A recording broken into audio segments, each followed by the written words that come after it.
So where's the source of this pleasure that we experience? It's Krishna. Krishna, or God, his business is enjoying with his devotees. That's all he does. He engages in these eternal pastimes of love in the spiritual world with his devotees, his pure devotees. And everybody else is stuck here in the material world. So we see this all the time, that the people who are stuck in the material world, they have to make up some story to justify why they're in such a wretched condition of life. So they make up this story that, oh, matter can create itself independently and there's no need for God, or there's no need for any spiritual world or any of that stuff. That's just a myth. It's just a myth for less intelligent people so that they have easy answers to all their questions. Well, why not take the easy answer? Why should we take the hard path? Like the impersonalists. They say, oh, bhakti. Bhakti is just for less intelligent sentimentalists who want the easy path.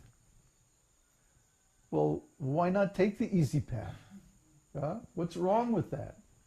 Why do you make it so hard on yourselves? Because then you can justify it when you fail.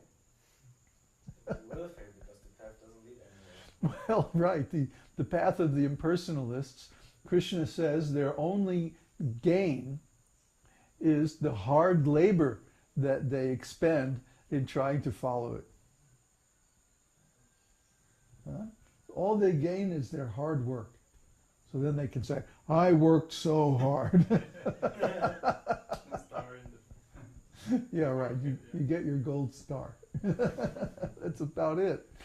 But you don't get the actual object of spiritual life, which is realization, liberation.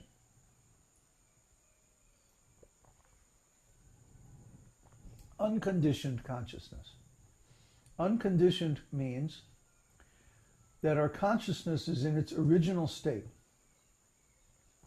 unmodified by any outside influences.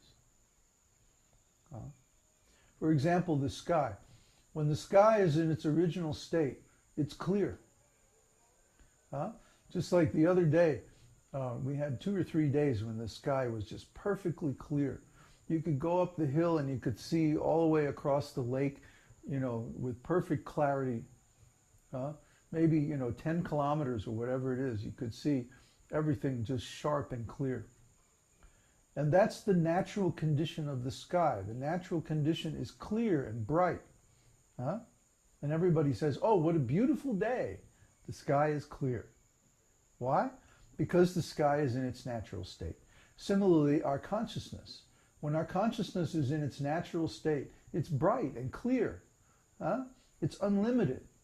We can see forever. We can see Krishna, or we can see anything we want. Because actually, our consciousness can locate our point of view anywhere that we desire. This is the nature of consciousness. So, when we get into material consciousness, it's like when the sky becomes cloudy. Like today, it's cloudy. Sometimes it's raining, and it's cool and kind of damp. The sky is hazy. You can't really see very far, just 1 or 2 kilometers, and then there's like fog. It's misty, and everything's kind of gray and shady like that. And we say, oh, the weather's not so nice today. Why? Because the sky isn't clear. There's something in the way. There's something covering our vision. So we can't see very clearly. Similarly, when we're in conditioned consciousness, material consciousness, there's something covering our natural vision, our natural consciousness. Like the clouds in the sky cover the sun. Actually, they don't cover the sun, they cover our eyes. The sun is never covered by the clouds. The sun is always shining brightly. So Krishna is always there, self-effulgent, self-manifested, self-evident, self-revealing, unconditional. He's supporting everything, creating everything. He's the designer. He's the source of all the pleasure. He's the source of everything. But in material consciousness, our vision becomes covered. And so we can't see Krishna anymore. And we come into this material world, and then there's all these sense objects competing for our attention. And so our attention becomes split up into all these little pieces. And this is also unnatural, because consciousness, when it's all concentrated on one object, is naturally a source of pleasure. And when our consciousness is divided up into little pieces, then it becomes an irritation. We feel there's something wrong. Well, what's wrong with you today? Oh, I'm all nervous.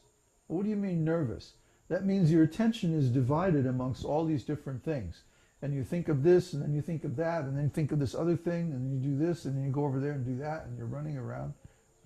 And you never have your whole attention, your whole consciousness on any one thing. And everybody says, oh, I want to just feel peaceful. What does that mean, peaceful? That means the consciousness is simply focused on one thing without any effort. You see? If you have to concentrate really hard to focus your consciousness, you're still not peaceful, because then you think, oh, I have to make this big effort. But in the beginning of spiritual life, maybe we have to make some effort. We have to take up some discipline. Otherwise, we start feeling like we're not able to concentrate, we're not able to get the actual result of our spiritual activities. But when we get some realization, when we actually come in contact with Krishna, by chanting his holy name offenselessly, for example, then what happens is we experience the natural pleasure of spiritual existence, because he's full of pleasure. So when we contact him, we feel that pleasure, and then our mind becomes automatically attracted. We don't have to use any artificial discipline or force.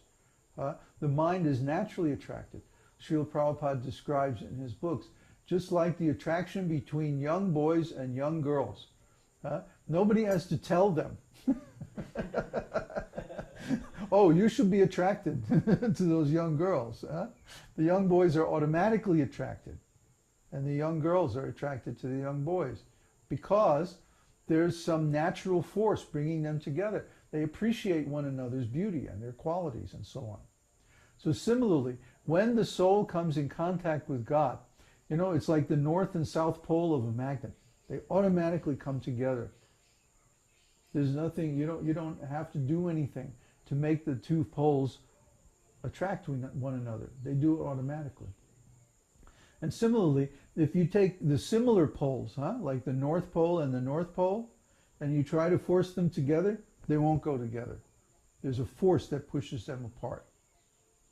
And that's what happens when two living entities, when two jivas try to get too close together. There's this force that pushes them apart. And we've all experienced this in relationships. We want to be close to somebody, and then when we get close to them, and the closer we get, the worse they look. So, you start to see all their bad qualities. And it's like, oh, why was I ever attracted to this person? And unfortunately, by that time, then we also become dependent on them and conditioned by the relationship, and then it becomes like hell. So we don't want those kind of relationships. It's better that we have relationships where we're a little bit apart, but our main relationship is with Krishna. Not that we don't have to have friendships, or not that we don't have to love people, but that our love is on the basis of our connection with Krishna. We're not saying, oh, I love you because you're so wonderful. Well, maybe you have some good qualities, but everybody also has some bad qualities too. But if we love Krishna, Krishna has no bad qualities. Even his bad qualities are good qualities. Like him, he steals sometimes, huh? He steals the butter and yogurt from the neighbors. But when he does it in such a way that it increases their attachment for him. See? Or sometimes he steals the gopis' clothes. Or he plays pranks on them, you know. They're on their way to sell the butter and yogurt in the town. And they're carrying the jars on their heads. Huh? And then Krishna and his friends are hiding in the bushes and they jump out all at once and scare them. You know, they say, you have to pay us a toll. Huh? This is our road. You have to give us part of the money that you got from your milk or you can't